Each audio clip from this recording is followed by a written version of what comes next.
can see clearly where they were firing at us from here. A year ago in Afghanistan, the Taliban surprised everyone by launching a spring offensive. Prongs are on that house. That's where we were shooting from yesterday. It was an attempt to take back their former stronghold in Kandahar. Hold the ground there. Take that first crew across! Get across! NATO forces counterattacked.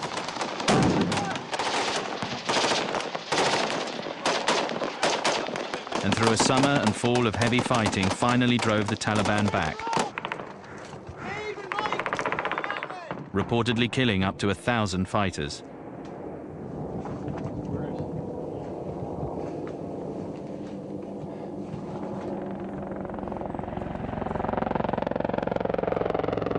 In November, I returned to Afghanistan to report on the winter campaign from a remote NATO outpost north of Kandahar.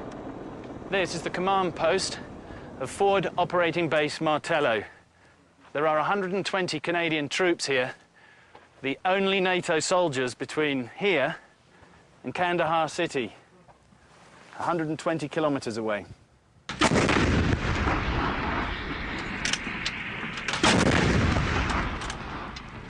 After a summer of combat, this small Canadian force had been sent here to guard the main road to Kandahar. Their intelligence says hundreds of Taliban are still operating in the hills surrounding their base. Even with their heavy artillery, air cover and high-tech surveillance, these soldiers feel threatened. Where'd that shepherd go? Oh, he's still down there with his flock.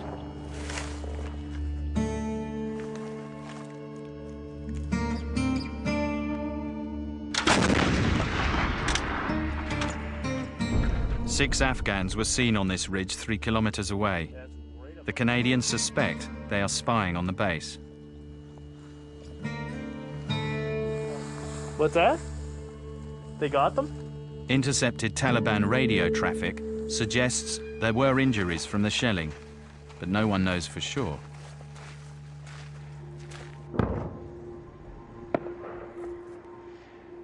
Just as I arrived at Fort Martello, the Canadian soldiers were given another mission. The new orders had come with Sergeant Nicola Bascon. Nicola has come with plans to move the soldiers beyond their razor wire and make friends for NATO by helping local civilians. They begin with their closest neighbors in Elbak, a small village of some 30 families right next to the base.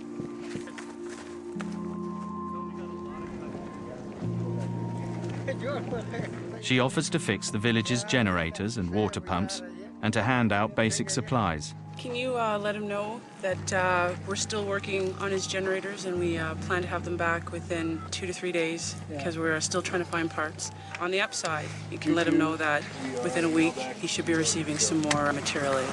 They asked for corn, they asked for bean, they asked for fertilizer and wheat. This area was part of the original Taliban homeland. Nicola knows she's only got a short period of time to break what influence they still have here. A new Taliban offensive is expected in the spring. By then, she wants this village to be firmly on NATO's side.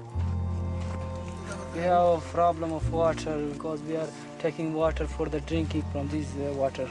I know, and we're working on it, and I understand his problem and his needs, and again, I'm going as fast as I possibly can and trying to get them the help that they need. Sir, what about that reservoir which Abdullah demanded from you guys? The reservoir? Abdullah? Reservoir, yeah. Reservoir. He told you that I need some reservoir, so you are... Razor wire. Razor wire. No, yeah, we're working on that. In a week's time, we're going to have more material assistance out here for them, and the razor wire will be included so that his goats don't run away. The push to help people in villages like Elbak comes directly from NATO headquarters.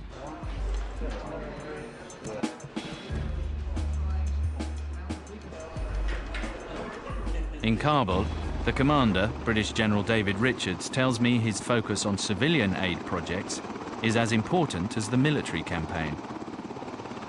We need to demonstrate to the vast majority of the population who want us and their government to succeed that we can beat the enemy. This is particularly important in Afghanistan, but we also need to demonstrate unequivocally that with that will come lots of good things, and that's why we get into this hearts and minds thing. To win over the Afghans, Richards is determined to speed up local development projects. He plans to expand the number of provincial reconstruction teams, or PRTs.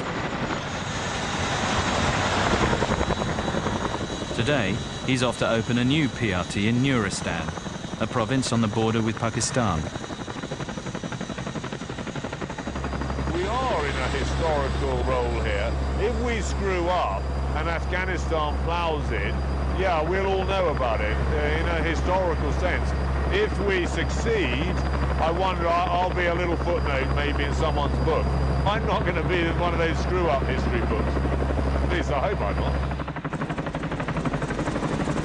Nuristan is one of the most dangerous places in the country. The Taliban and Al-Qaeda still dominate these hills. Overhead, NATO deploys B-1 bombers, A-10 tank busters, and Apache attack helicopters to protect its commander.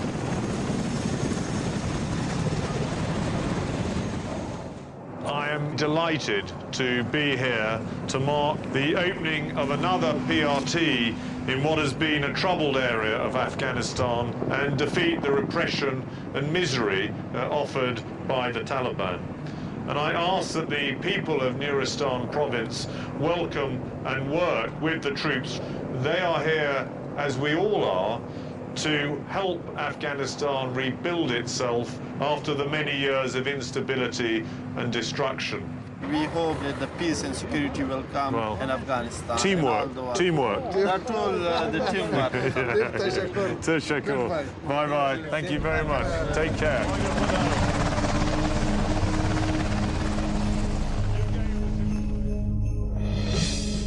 Back at Fort Martello, the Canadians are waiting for a convoy from Kandahar with supplies for the village of Elbag. Also, another thing to keep in mind is the jingle truck that's coming up as well in the next convoy. So once that comes up, again, we're just going to have to get out to the village. So. Nicola has promised the villagers she'll repair their water pumps.